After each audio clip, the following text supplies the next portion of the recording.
नमस्कार शिक्षक साथियों, आज हम विद्या ज्ञान परीक्षा के माध्यम से कक्षा 6 में प्रवेश हेतु ऑनलाइन आवेदन 2026-27 के आवेदन की पूरी प्रक्रिया को इस वीडियो के माध्यम से समझेंगे। आज के इस वीडियो में हम आपको बताएंगे कि विद्या ज्ञान परीक्षा के लिए जो आवेदन हो रहे हैं उसकी अंतिम तिथि क्या है। अंतिम तिथि 8 नवंबर 2025 है। यह आवेदन मित्रों निःशुल्क है। आपको आवेदन करते समय सबसे पहले स्टेप में आपको रजिस्ट्रेशन करना है, जिसके लिए सबसे पहले आपको गूगल पे विद्या ज्ञान टाइप करना है। यह परीक्षा पूर्णतः निःशुल्क है। विद्या ज्ञान जैसे ही आप टाइप करते हैं आपको कुछ इस तरीके का इंटरफेस सामने खुल के आता है। इसमें आपको अप्लाई फॉर एप्लीकेशन पर क्लिक करना है। ध्यान दीजिएगा, जैसे ही आप अप्लाई फॉर एप्लीकेशन पर क्लिक करते हैं आपको कुछ इस प्रकार का अगला पेज खुल के दिखने लगता है। आगे आप देख रहे हैं कि 2026-27 के लिए ऑनलाइन आवेदन जो कि कक्षा 6 में प्रवेश के लिए हो रहे हैं, जिसकी अंतिम तिथि 8 नवंबर है, उसके लिए हम सब आवेदन कर रहे हैं। और इसका पहला चरण है रजिस्ट्रेशन करना। सबसे पहले हमें रजिस्ट्रेशन करना होगा। अगर हम नए छात्र के रूप में कर रहे हैं तो मैं आपको पूरे रजिस्ट्रेशन और ऑनलाइन आवेदन बिल्कुल निःशुल्क है प्रक्रिया एक एक करके छात्र का आधार, पिता का आय प्रमाण पत्र, छात्र की पासपोर्ट साइज फ़ोटो, और इसी रजिस्ट्रेशन के दौरान आपको इसी पोर्टल पर एक बोनाफाइड सर्टिफिकेट जो कि प्रधानाध्यापक द्वारा स्कूल के अपलोड करना है, इसे भी आपको यहाँ लगाना है। तो इसकी व्यवस्था आप पहले से सुनिश्चित कर लें। इसके बाद जैसे ही आवेदन के लिए आगे बढ़ते हैं आपको अंतिम तिथि दिखाई देती है, जो कि पहले 25 अक्टूबर 2025 थी, जिसे बढ़ा करके अब 8 नवंबर 2025 कर दिया गया है। आवेदन की प्रक्रिया में हम आगे बढ़ेंगे तो कुछ इंस्ट्रक्शन दिए गए हैं और फिर उसके बाद एक एक करके हम फॉर्म को आगे बढ़ने की तरफ आगे बढ़ते हैं। क्या अभ्यर्थी शैक्षिक सत्र 2025-26 में वर्तमान में कक्षा 5 में अध्ययनरत है? तो इसमें आपको यस भरना है। इसके बाद अगला कॉलम है, क्या अभ्यर्थी ने पहले भी विद्या ज्ञान की जो परीक्षा है उसको दी है? तो इसमें आपको नो सेलेक्ट करना है। अगला ऑप्शन है, क्या वर्तमान विद्यालय ग्रामीण क्षेत्र में है? तो इसमें आप यस पे टिक करेंगे, क्लिक करेंगे। विद्यार्थी की आधार संख्या इसके बाद आपको यहाँ पर फिट करनी है। इसके बाद बात आती है बोनाफाइड सर्टिफिकेट को डाउनलोड करने की। आप देख रहे हैं कि बोनाफाइड सर्टिफिकेट आपकी स्क्रीन पर है और इसे आप अपने स्कूल के प्रधानाध्यापक द्वारा प्रमाणित कराएंगे। उस पर उनकी साइन और मोहर होगी, जिसे बाद में यहाँ अपलोड करना है। इसके बाद विद्यार्थी का नाम स्कूली रिकॉर्ड के आधार पर या आधार में जो अंकित है उसके आधार पर करना है। इसके बाद छात्र का जेंडर मेल या फीमेल जो भी है वो भरेंगे। इसके बाद जन्म तिथि यानी डेट ऑफ बर्थ आधार से मैच करते हुए इसको यहाँ पर लिखना है। अगला कॉलम जो आता है वो है ईमेल का। ईमेल मैंडेटरी फील्ड है। कोई आप अपनी एक ईमेल आईडी यहाँ पर फीड करते हैं और ईमेल आईडी इसलिए ज़रूरी है क्योंकि इसी पर ओटीपी आनी है। इसके बाद आपका कोई मुख्य मोबाइल नंबर जो व्हाट्सएप से संबंधित हो, व्हाट्सएप चलता हो, वो मोबाइल नंबर यहाँ डालेंगे, जिसे मुख्य मोबाइल नंबर देना है कि यह मोबाइल नंबर आधार कार्ड से लिंक हो, जिससे कोई दिक्कत ना हो।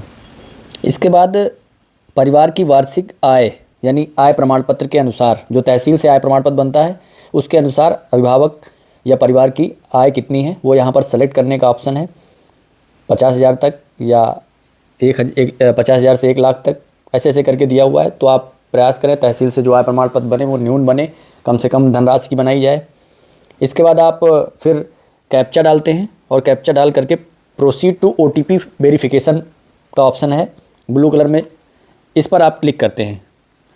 उसके बाद आप देखते हैं कि रजिस्ट्रेशन जो है वो कंप्लीट हो जाता है। अब आपके रजिस्ट्रेशन जो नंबर है वो जनरेट कर दिया जाता है पोर्टल द्वारा। इस रजिस्ट्रेशन नंबर को आप सुरक्षित रखेंगे और इस प्रकार आपका पहला स्टेप पूरा होता है। आपने रजिस्ट्रेशन नंबर नोट किया, इसके बाद आपको इसे सुरक्षित करना है।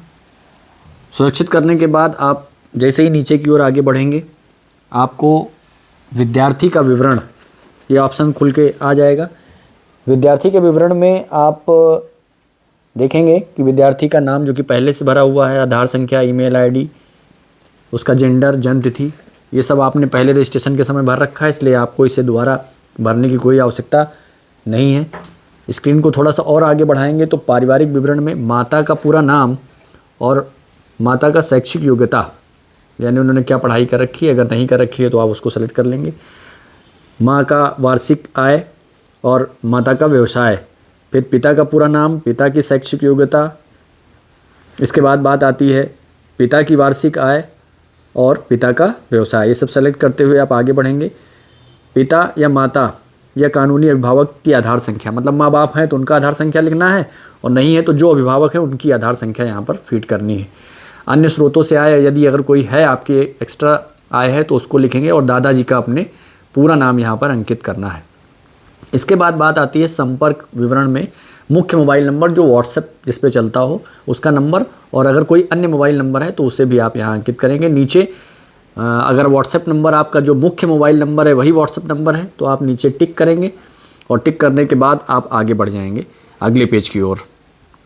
यहाँ पर मुख्य मोबाइल नंबर ही व्हाट्सएप नंबर है आपका, इसलिए उस पर टिक करना पड़ेगा, और उसके बाद ही आप यहाँ से आगे बढ़ते हैं।